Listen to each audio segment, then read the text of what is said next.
In this video, we will show you the wiring procedure between the Havells automatic transfer switch unit and controller of ATS.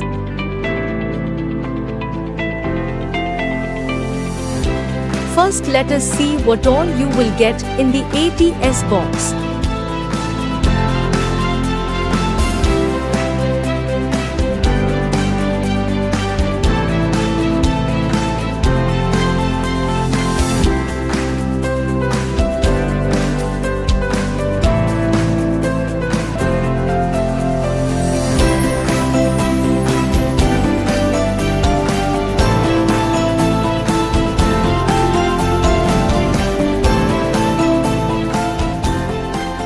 Transfer switch unit, controller unit, manual operating handle. Let's understand the transfer switch unit better. The transfer switch unit has terminal for load, main supply terminals, standby supply terminals, nameplate, trip button, selected source to, on-off indicator, source side, on-off indicator, source 2, arc extinguishing chambers, micro switch, manual operating handle, and control circuit terminal block.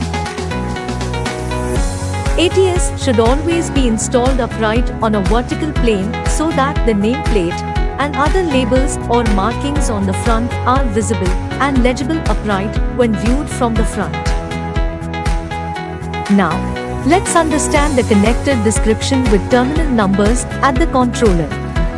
There are total 40 connecting terminals in the controller and they are marked as A, B, C, D, E, F, G. Now, let's see our wiring set. For the convenience of the installer, the wires have been marked with numbers on both the sides. We request you to follow the numbers marked and do the wiring accordingly. Wrong wiring can lead to malfunction. For wiring, please refer the circuit diagram mentioned in instruction manual.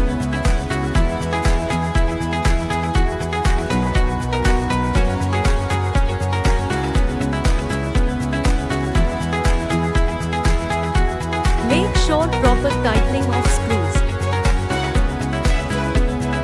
Wrong wiring can lead to malfunction.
Please note, Havells automatic transfer switch switches between the two sources provided automatically, but the source can also be shifted manually. To switch to source 1, first, place the handle on the shaft and rotate the handle anticlockwise. If you want to switch to source 2, first you have to trip the ATS by pressing the red button. Then insert a screwdriver in the hole marked as select and press, and thereafter rotate the handle anticlockwise. Once the wiring is done properly, install the controller on the panel. We hope this video will help you in better installation of automatic transfer switches.